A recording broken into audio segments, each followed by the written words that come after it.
Hi and welcome back to episode 3 of season 4 of the Canary Room. A huge thank you to everybody who has subscribed to the channel since we were last in the room, and we've hit and gone past now 9,000 subscribers. Absolutely delighted. Thank you so much, everyone. If you haven't already subscribed, please hit the subscribe, hit the notification bell. I'm delighted, absolutely delighted. In fact, to celebrate, I have broken out a Canary classic, the original check shirt. So I just thought, you know, what better way to mark the occasion of 9,000 subscribers? Who knows, at 10,000 subscribers, this could be a giveaway. I might give this shirt away at 10,000 subscribers. Huge thanks as well to everybody who's donated. Tony Corns, much appreciated, Tony. Craig Biddle and, of course, Michael Burling. Gents, really appreciate your donations to the show. If you're able to and you enjoy what you see, on the homepage of YouTube, there's a little donate button. If you're able to pop a donation, big or small, it really doesn't matter, and it's very much appreciated. It goes to running the channel and everything that you see in front of you, and all of the videos that you see. So speaking of videos, what have we got in store for you today? Well, it's the return of the to-do list. It's our first episode of February, so we've got a to-do list in the episode today. We are going to see the native diaries, some lovely footage. I've really enjoyed filming the natives, actually, over the last few days. We're going to look at the development of the dark line of the Fife Canaries, so we're going to meet the 4 dark cockbirds that we're going to use this year, and a number of the dark hens that we're going to use as well.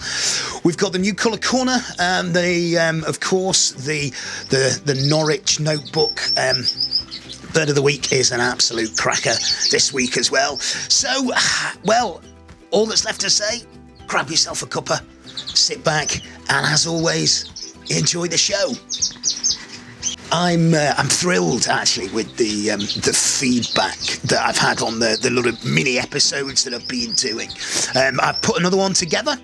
So this one is on looking at birds and looking and seeing the conditioning and when birds are ready to breed. So that's another short video on our YouTube channel.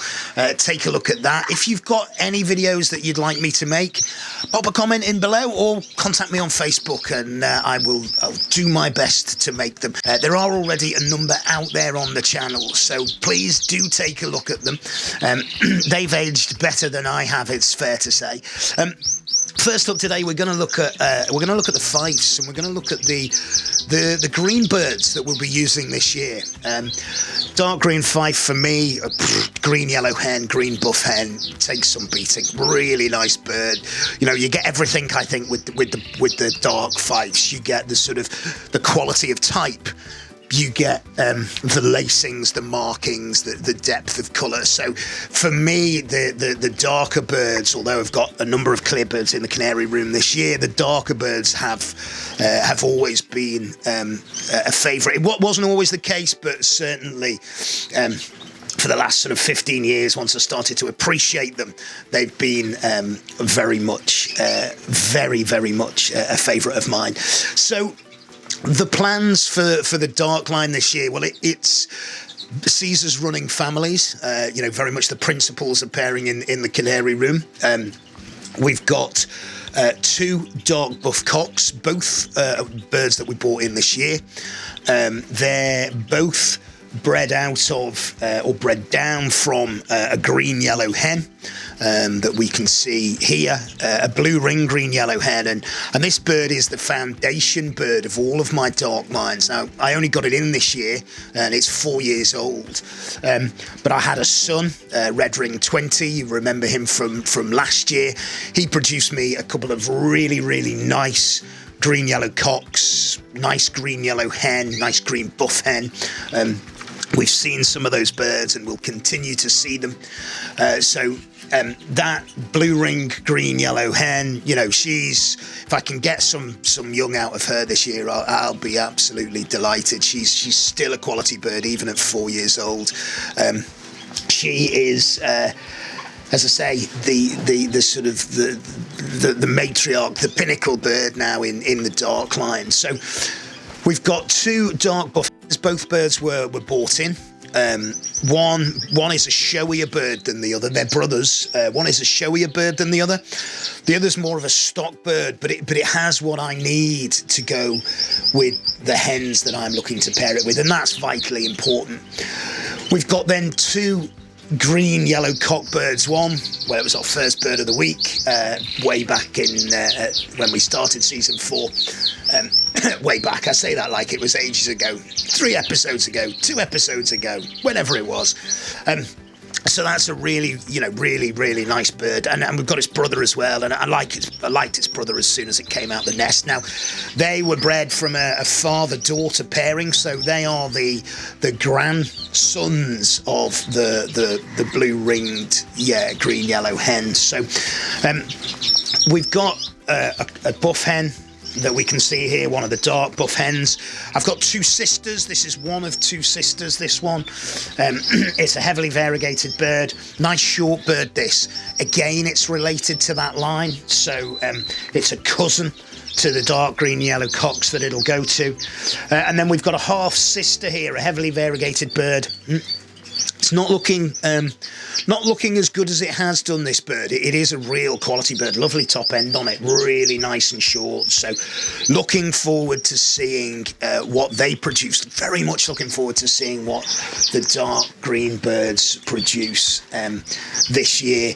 And then with the yellow hens, well, we've got 5 green yellow hens in total. You can see they're all on this run of cages here behind me. And we've got an allied as well.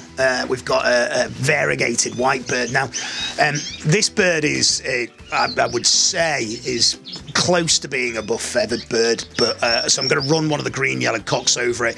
But I am also going to run one of the finer feathered green buff cocks over to it as well. So, see, I really like the way this bird is bred. I want to see whether I can breed some blues into the green dark line as well. So that will be the plan. Everything crossed this year for the greens. Hopefully get some good numbers and some good quality. And I'll take quality over numbers every day of the week. When I film the Canary Room, it's part of my sort of rituals on a Saturday. Saturday is a filming day now in 2021. So when I film it, I always do a clean. I clean the cages, sort of deep clean the cages fortnightly.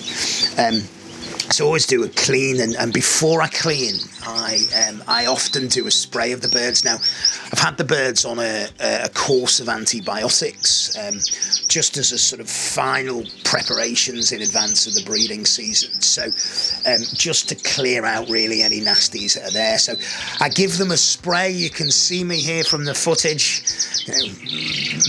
moving around the room with grace, I think I'd like to say. You may have a different view. And giving them all a really good spray. It's just a garden spray with really warm water in it, and in the water I've got my bath salts, conditioning salts, bird bath salts essentially, which I'm giving them a spray with. And you can see they do get quite a soaking, as you can see from the birds here. They're pretty wet still. And then it comes down to the cleaning. I've been using a new product this year in the cages, a product called Clean and Clear Checkmate. So I've been giving the cages a wipe down with that as well.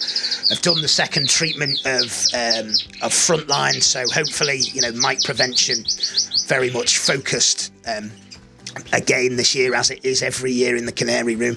So we've given the cages another good clean out. We will, as it gets towards the end of February, we'll do the proper deep clean of them.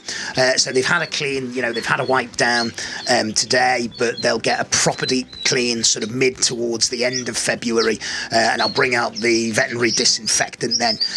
And that will be part of the sort of singling hens off and then really making the strides for the breeding season, which is a really nice introduction to our first feature of the day. It is the to-do list.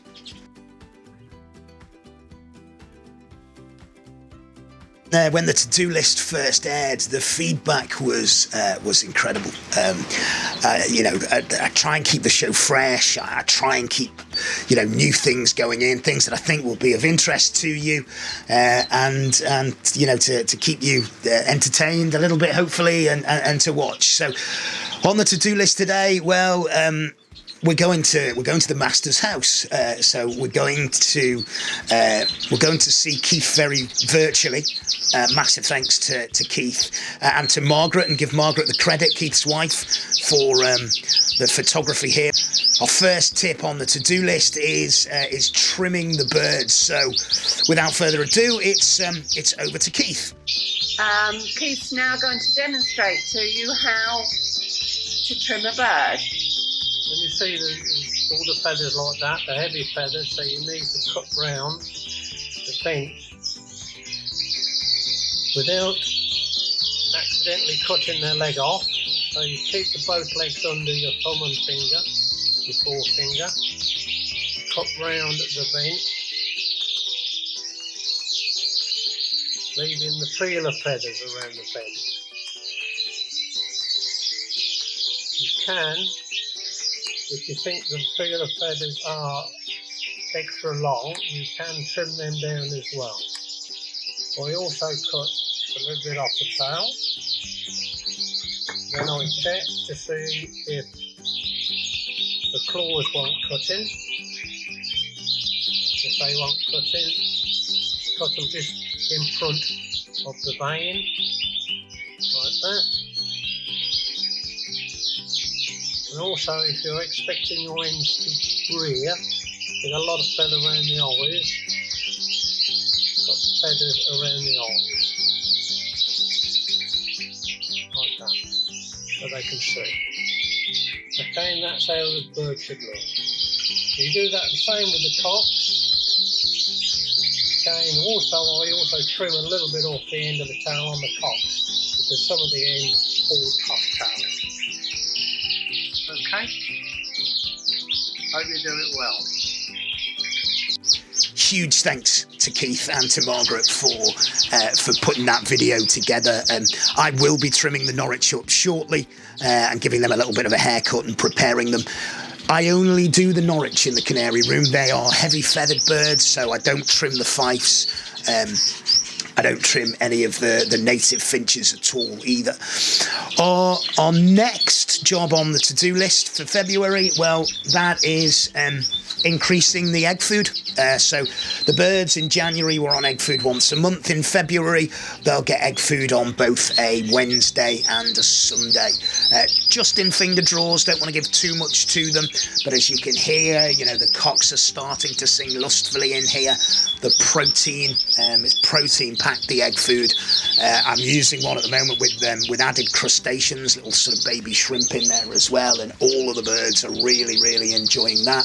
I'm mixing a little bit of pearl morbide in too, as well as using my usual egg food recipe. So our second element on the to-do list is increasing egg food. Our third, well, it's getting your nest pans ready and preparing your nest pans. There is a YouTube video of how I do my nest pans. I've got some different pans this year, as we can see here. Because I've changed all the cages, I'll be using pans that go on the front of the cages, that fix on the front of the cages. I've got 3 different types here. The first one that you can see is a pan that I got from Dave Rands. Dave makes the fitting for these himself, so he's very kindly supplied them. They'll fix to the front of the cages. The second, well, these were bought from my really good friend Shane at Direct Birdroom Products. Quick shout out to Shane, and if you haven't checked out his YouTube channel, do, because it's really, really good, really good. And then the third ones were also from Shane as well. The third ones are slightly bigger. I used these for the Siberians last year. I'll use them for the Norwich this year. So getting our nest pans ready, getting our nest pans prepared is our third part of the to-do list. And our fourth and final one for January, well, It's that time again. We've got some creepy crawlies back in the room. I've started to give some live food to the siskins and to the Redpolls. So you can see them here, the poles, just picking on these. I'm only giving them sort of a couple of times a week at the moment. I'm feeding the mealworms. I'm feeding them on bran now. I actually bought this from a health food store. It was £1.29 for a big 750 gram bag of it, which is far more cost effective than I've seen it on any of the bird supplying sites. So that's my fourth part on the to-do list. The fifth, I should have said fifth and final, not fourth and final. So the fifth and final on the to-do list is to start separating the birds where we've got pairs. So the cocks and hens now, very much about seeing what condition they're in. The Norwich, I'm going to leave a little bit longer. I will single them off before the end of February, but at the moment I'm just giving them that little bit of extra cage space. With the Agat mosaics, I'll split earlier. They'll have wire dividers splitting them though, so they'll still be able to see each other. So that's our to-do list for February. It's time now to catch up with our friends in the Native Diaries.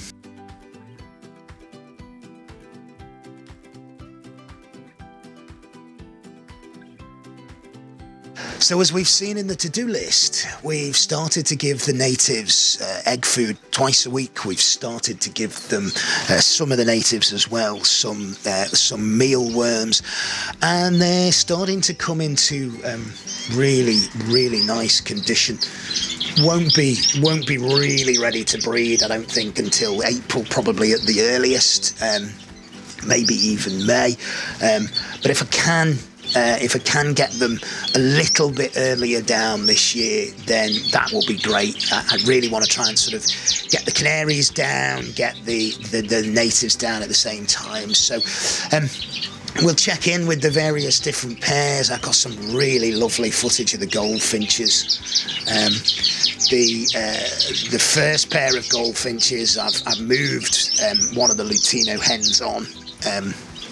And I've kept the young bird, which I think is a Lutino. I think it's a white top as well. That's with a classic cock. It's a nice big bird, this classic cock. It's split for satnet. So hopefully if I can get these two down, they're both unflighted birds. In fact, all of the birds here, all of the Goldfinches are unflighted. So they're both unflighted birds. Notoriously difficult to first year round. They can be a bit funny and finicky, but that's part of the challenge, isn't it? And what would the Canary Room be without challenges with our native finches? So we've got the pair there, the classic cock split for satinet and the Lutino hen, and then we've got a pair of satinets as well. And then looking in nice form, you might notice the cock bird has dropped his tail feathers, hasn't molted them. I caught him up to frontline him, and they left his body, I think is the fair thing to say there. So that's our Goldfinches. Our Redpolls are looking in lovely form. Saw one of our Goldfinches doing a little dance a couple of days ago, so I managed to catch that on film. That's something to really, they're starting to show off to their mates, and that's something really to look forward to. Redpolls beaking each other, which is a good sign. So hopefully we've got a pair there. I say hopefully we've got a pair there. When I caught one of the poles up to frontline it, I noticed a little tiny bit of red on its chest. Now, I know the hens will take colour on the chest at times, so I'm hoping it's not got as much as the other one, so I'm hoping that it is a hen. I have seen them beaking, feeding each other. I've seen the pied cocks sort of singing and calling, so hopefully they'll be in good shape. The siskins, well, they're in good shape at the moment too. We can see them here. Nice, steadying down now, which is nice. And then a pair of poles that you haven't seen yet this season is a pair of normals that have got, so just normal lesser Redpolls. Nice birds, these. Nice type, nice colour, nice size. So I'm looking forward to seeing what they breed. I think one of the challenges, and we saw this when we went to see Kenny Masterman, very much part of Kenny's plans was, what didn't want to just breed pretty visual pieds, wanted to breed birds that were very close to, in fact, represented the model of Redpolls, and I've absolutely the same aspirations. So I think having a good pair of normals in here is, they're not that fashionable at the moment, the normals, but I think having a good pair of normals is going to be really important. So that's the natives on the back wall. Outside, I did say to you in the last episode I'd show you the chaffinches. I'm not able to do that because I made a decision. I had someone contact me about the chaffinches, and they asked me, would I consider letting them go, and I ummed and ahed about it, to be fair. And in the end, I thought, well, do you know what? Yes, I would. So the chaffinches have gone to a new home. I've left the flight sort of dormant for now, so I've not moved anything else out there. It's overwintered in here, and it's still a little bit cold outside. So I can't decide what I'm going to do. I can't decide what I'm going to do there. I might put the siskins out. I might put the redpolls out. I might put the redpolls and the siskins out. I might not put anything out and then just use it to put some young in. So who knows? If you got any thoughts, pop them in the comments below. The linnet cock's looking lovely. Some close-up footage of him here. Again, he's really, really steadied down. It's one of 3 mewling pairs we've got now because, as we can see the shot here, I've got a very old, tired-looking redpoll cock with a white canary hen. I don't even know if this guy will make it through to the breeding season, to be honest. He's on a blue ring. He looks like he might not make it, but he's there. He's got a white canary hen, and then of course our final mewling pair is the Norwich cock, the yellow Norwich cock, and the bully hen, and we'll see how they get on. That the Norwich cock's been really belting out the song. So that's our native diaries now, and from one Norwich there to a new arrival Norwich. Let's have a look at the Norwich notebook.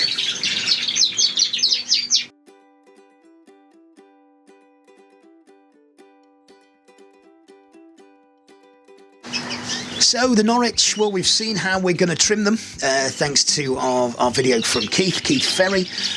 We've seen how we're going to trim them, so they'll get trimmed in the next couple of days. They've been sprayed, so they're still a little bit damp because obviously they're a very heavy feathered bird. But we have, as we mentioned in the last episode, we've got a new arrival in, and we've got another yellow cock. Keith Ferry sorted this bird out for me, and blown away by it, absolutely blown away. In fact, so much so it's going to be this week's bird of the week, so we'll take a closer look at him in a minute. So we've got I think he's singing away in here. We've got a pair of Norwich in here, then a yellow cock and a buff hen. I think a white cock here and a buff hen. I do think this now is a hen, so I think we've got a buff cock in here and a white hen. We've got our darks in here, the dark buff cock carrying split for cinnamon, and then still there's definitely a buff cock in there, and looking and catching and venting the other Norwich. Although it has been warbling, I do think that's a hen. So fingers crossed, all being well, we're on 5 hens. So we've got 5 pairs of Norwich to put down. There. The green yellow hen here has been a little bit up and down. She's a bit ragged at the moment, but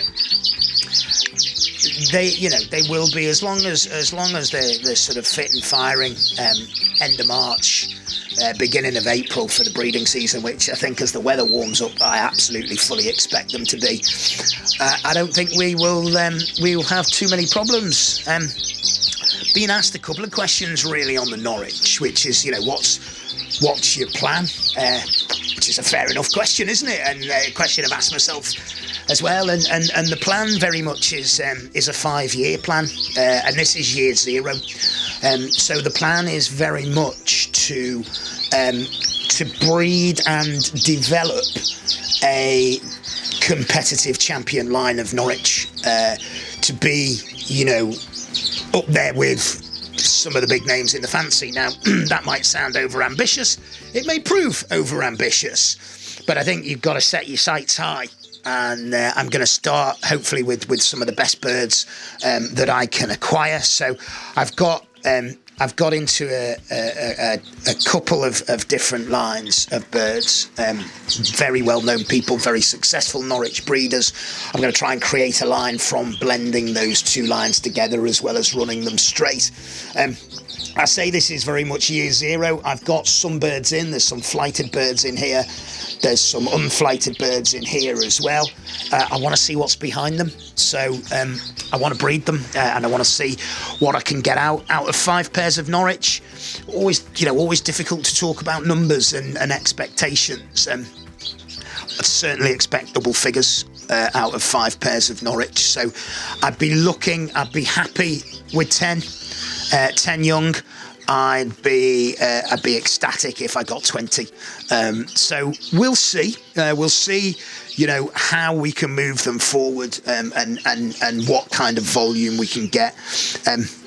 Some nice birds here. And one new bird in particular that I'm absolutely smitten with. Let's take a closer look at him. My thanks to Keith Ferry for sorting him out for me. It is this week's bird of the week. It's on new arrival. It's a clear Norwich yellow cock.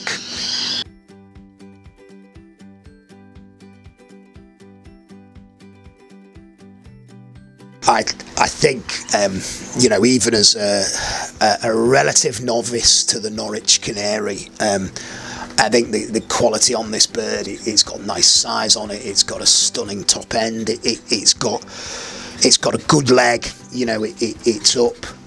It's showing itself. This isn't a Norwich show cage. I have got some Norwich show cages, but they need a little bit of TLC at the moment. So this bird is a really, really nice bird. I've got him with a very nice buff hen, and I'm really looking forward to seeing what he breeds for us this year. So this week's bird of the week, let's just admire him that little bit longer. This week's bird of the week, it is a clear yellow Norwich cockbird. From the Norwich to the new colour corner. Well, I tell you, these birds have really captured the imagination. The number of fanciers that I've had contact me about these birds, asking me about, what plans I might have for the surplus, hoping I breed some surplus guys, has been phenomenal. I've gotten again some footage, and you can see, the red, black, grey wings here. A couple of pairs, as we know. They're looking good. They're looking in nice form, nice fitness. The agate mosaics, very much the same. They're looking in good fitness as well. And the yellow mosaics at the bottom, they're fighting fit too. There's been a lot of noise out of these birds, although it's typical. At the moment, as I stand in front of their cages, there's not a peep from them. But they are they're in good form, they're in good shape. You can see I've still got the wire cages in at the moment. The new cages has been a slight delay on. I am still a little bit uncertain what I'm going to do, whether I'm going to move them into the new cages or not. There's a lot of reason to do it, but I don't quite know yet whether I'm going to. New colour corner, it seems to be an increasingly popular part of the show, so thank you very much everybody for getting in touch with the channel and declaring your love for the new colours. It's the end of another episode of the Canary Room. Thanks everybody for watching. I hope you've enjoyed the show today. If there's anything you want to see in future episodes, just bob them down in the comments below. send me a message through Messenger or on Facebook, and I will do my level best to get them in. Our on the road trips, well, they're still on pause for the time being, but we will be back on the road just as soon as restrictions allow us to. Very much looking forward to going to see lots of different bird rooms again this year. Looking forward to seeing the birds, you know, continually develop over the next couple of weeks. If you haven't subscribed to the channel already, hit the subscribe button, hit the notification button. You'll get notifications of when videos go live from the show. Until next time, everyone, thanks for watching. Take care.